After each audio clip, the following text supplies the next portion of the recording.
이 윤종신 씨가 1990년에 015B 1집에 객원 가수로 참여를 했어요. 그래서 타이틀곡 텅 빈 거리에서를 비롯해서 세 곡을 불렀는데 어머 세상에 나오자마자 또 눈길을 확 잡은 거죠. 그래서 이 집은 본인이 솔로 앨범을 냈는데 그게 바로 공전의 히트를 기록했고 우리에게 윤종신이라는 이름을 기억하게 해준 너의 결혼식 그 앨범이었어요. 아, 뭐 대단한 히트곡이죠. 너의 결혼식. 그런데 이 곡이 뭐 실수로 만들어진 곡이에요. 네, 맞습니다. 윤종신 씨가요, 과거 한 프로그램에 출연을 해서 이 곡이 만들어지게 된 비하인드에 대해서 설명을 한 적이 있는데요. 처음 곡이 만들어졌을 당시에 윤종신 씨가 원래 다른 분한테 곡을 부탁을 하려고 했대요.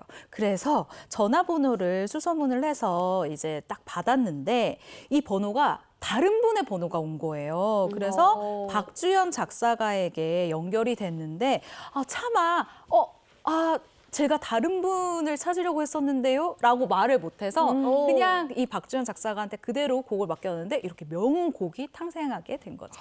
어떻게 보면 그 실수 덕에 우리가 명곡을 또 하나 만나요. 네. 사실 교복을 벗고 요것도 그렇지만 몰랐었어. 요것만 해도 맞아요. 닭살 돋는 그 소름 네. 돋는 그런 정말 역대급의 어떤 가사가 나온 게 아닌가 네. 하는 생각이 듭니다. 최고죠. 맞아요. 그리고 요때가 아까 발라드, 그때 예. 발라드 아니 하셨잖아요. 네. 발라드는 가사가 중요해요. 그래서 이때는 작사가 3대 트로이카, 여자 배우 트로이카도 아니고 작사가 3대 트로이카가 있었어요. 그게 바로 박주연 씨랑 지혜 씨랑 한경무 씨랑 세 분이 있었는데 박주연 씨 요 트로이카의 이름을 당당히 올린 그런 유명 작사가였던 거죠.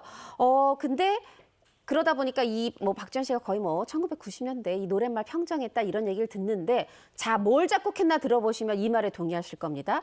조용필의 이젠 그랬으면 좋겠네. 또 우리가 아까 들었던 이 김민우 씨의 사랑일 뿐이야 이병열차 안에서 그리고 또 이 윤종신 씨의 오래전 그날 너의 결혼식 이게 다 박주연 씨 작사예요. 뭐 대단했죠. 대단한데요. 네. 그리고 사실 윤종신 씨 하면 저는 그 푸드송 굉장히 좋아하는데 팥빙수라는 노래는 네. 여름에 들으면 진짜 좋거든요. 네, 맞습니다. 이 팥빙수라는 노래가 벌써 만들어진 지 20년이 넘었어요. 2001년에 만들어진 노래인데요. 이 팥빙수 같은 경우는 해변의 여인 그리고 바다의 왕자 등과 함께 여름송 레전드로 불리고 있죠.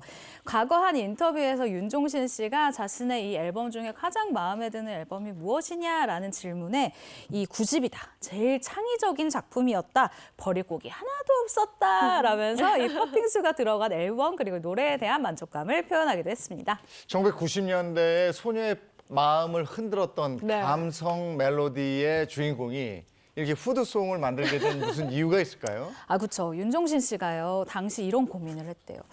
내가 뭔가 사람들에게 감성적인 발라드 가수로만 보이는 게 아닐까? 그래서 이 이미지를 바꾸기 위해서 냈던 것이 바로 이 팥빙수였는데요. 기존 이미지를 탈피하기 위한 시도였는데 완벽히 저는 통했다고 생각을 합니다. 이어서 이 노래는요. 어떤 것이든 이 노래 소재가 될 수 있다라는 것을 보여주고 싶었기 때문에 만들었다라는 이야기를 한 적도 있어요. 이런 윤종신 씨의 소신 덕분에 발표한 지 21년이 지난 지금도 여전히 믿고 듣는 썸머송이 되지 않았나 싶습니다.